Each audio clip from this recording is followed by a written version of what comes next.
حضرت عمر رضی اللہ عنہ فرماتے ہیں کہ اللہ کی قسم یہ بات صرف اس وجہ سے تھی کہ اللہ تعالیٰ نے حضرت ابو بکر رضی اللہ عنہ کا سینہ کھول دیا تھا اور میں سمجھ گیا کہ یہی برحق موقف ہے۔ فوائد: اب بھی بعض جاہلہ کا خیال ہے کہ صرف لا الہ الا اللہ کہنے سے آدمی مومن بن جاتا ہے، خواہ وہ اسلام کے دیگر اصولوں سے منحرف ہی کیوں نہ ہو۔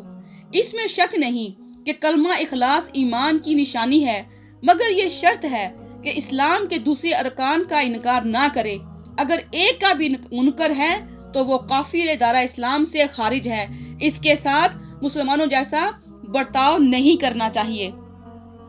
باب نمبر 2، حدیث نمبر 706، زکوٰۃ نہ دینے والے کا گناہ۔ حضرت ابو ہریرہ رضی اللہ عنہ سے ہی ایک اور روایت ہے، انہوں نے کہا کہ رسول اللہ صلی اللہ علیہ وسلم نے فرمایا، قیامت کے دن اونٹ پہلے سے زیادہ فربا اور بہتر حالت میں اپنے مالک کے پاس آئیں گے، جبکہ وہ مالک ان کا حق زکوٰۃ نہ ادا کرتا ہو، پھر وہ اسے اپنے پاؤں سے روندیں گے۔ اسی طرح بکریاں بھی پہلے سے زیادہ توانا اور بہتر حالت میں اپنے مالک کے پاس آئیں گی، جبکہ وہ مالک ان کا حق ادا نہ کرتا ہو،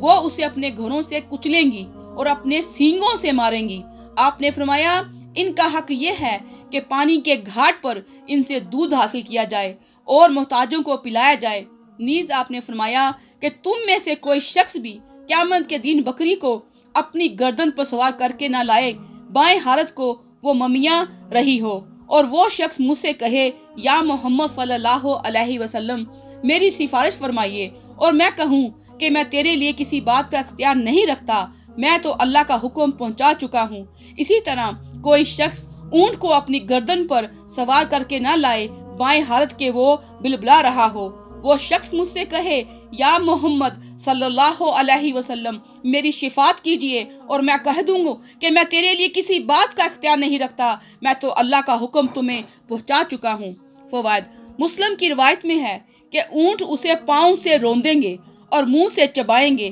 قیامت کے دن اس کے ساتھ متواتر یہ سلوک کیا جائے گا جس کی تعداد 50,000 سال کے برابر ہے۔ حدیث نمبر 707، حضرت ابو ہریرہ رضی اللہ عنہ سے ہی ایک دوسری روایت میں ہے، انہوں نے کہا کہ رسول اللہ صلی اللہ علیہ وسلم نے فرمایا، اللہ تعالیٰ جسے مال و دولت سے نوازے اور وہ اس کی زکوٰۃ ادا نہ کرے تو اس کا یہ مال قیامت کے دن ایک گنجے سام کی شکل میں لایا جائے گا، جس کے دونوں جبڑوں سے زہریلی جھاگ نکل رہی ہوگی، اور وہ توق کی طرح اس آدمی کی گردن میں پڑا ہوگا، اور اس کی دونوں باچھیں پکڑ کر کہے گا، میں تیرا مال ہوں، میں تیرا خزانہ ہوں۔ اس کے بعد آپ نے یہ آیت پڑھی، جن لوگوں کو اللہ نے اپنے فضل سے نوازا اور پھر وہ بخل سے کام لیتے ہیں، وہ اس خیال میں نہ رہیں کہ یہ بخیلی ان کے حق میں اچھی ہے، نہیں، یہ ان کے حق میں نہایت بری ہے۔ جو کچھ وہ اپنی کنجوسی سے جمع کر رہے ہیں وہی قیامت کے روز ان کے گلے کا توق بن جائے گا۔ فوائد: رسول اللہ صلی اللہ علیہ وسلم کا اس آیت کا تلاوت کرنا اس بات کی کھلی دلیل ہے کہ یہ آیت منکرین زکوٰۃ کے متعلق نازل ہوئی ہے۔ باب نمبر 3، حدیث نمبر 708، جس مال کی زکوٰۃ ادا کر دی جائے وہ کنز نہیں ہے۔ حضرت ابو سعید خدری رضی اللہ عنہ سے روایت ہے، انہوں نے کہا کہ رسول اللہ صلی اللہ علیہ وسلم نے فرمایا، 5 اوقیہ سے کم چاندی میں زکوٰۃ نہیں ہے، اور 5 اونٹ سے کم میں زکوٰۃ نہیں، اور نہ 5 وسق سے کم غلہ میں زکوٰۃ ہے۔ فوائد: 1 اوقیہ 40 درہم کے برابر ہے، 5 اوقیہ میں 200 درہم ہوتے ہیں، جو 52.5 تولے کے برابر ہیں، اس سے کم مقدار میں زکوٰۃ نہیں۔ اسی طرح 1 وسق 60 سا کا ہے، اور 1 سا 2 کلو 100 گرام کے برابر ہے، 500 وسق 66% کلو گرام کے برابر ہے۔ باب نمبر 4، حدیث نمبر 709، صدقہ حلال کمائی سے ہونا چاہیے۔